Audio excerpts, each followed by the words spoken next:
Līdz eiro ieviešanai Latvijā atlikušas 315 dienas. Pēc valdības plāniem no 2014. gada 1. janvāra Latvija iestāsies eirozonā.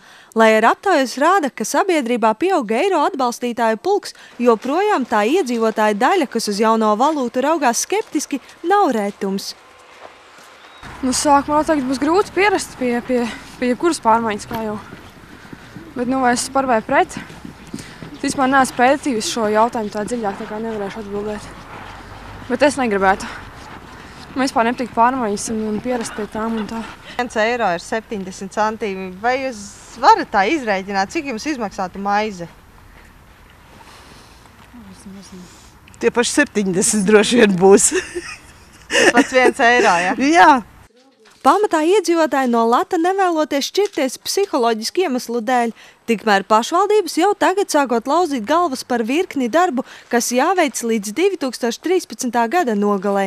Jebkuram uzņēmumam un pašvaldībai pārēj uz eiro kaut ko maksāšot. Galvenokārt tas saistīts ar programmatūru un kases aparātu pārregulēšanu. Tas nozīmē to, ka šā gada budžetā gan mēs neesam neko plānojuši, bet kaut kādu finanšu rezervīti, caur kuru mēs būsim spiesti visus šīs pārmaiņas norealizēt. Tas,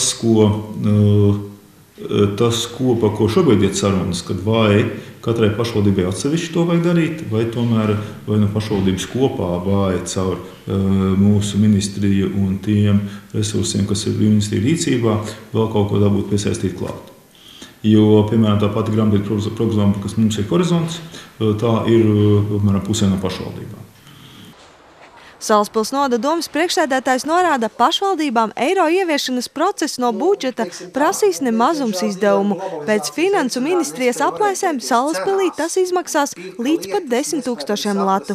Pašvaldība jau gada sākumā spērusi pirmos soļus pretim eiro ieviešanai. Pieņēmām lēmumu par pašvaldības maksas pakalpojumiem. Tāds formāls lēmums, mēs tātad izvērtījām, kur ir nepieciešams vispār ņemt naudu un par kādiem pakalpojumiem. Tur ir tāda dokumentu kopija sagatavošana un daži citi pakalpojumi, izziņu izsniegšana. Un tad doma pieņēma lēmumu ne tikai latos noteikt šo vērtību maksājumu, bet arī uzreiz eiro. Un eiro mēs noteicām ekvivalenti mazāku vērtību nekā latos. Tā mazliet uzjautrinoties, kad mēs apaļojam uz leju eiro gadījumā, par ko visi diskutē valstī šajā brīdī.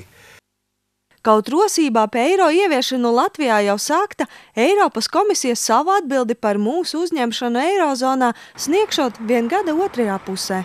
Laura Liepiņa, Artis Supe, Ogres televīzija.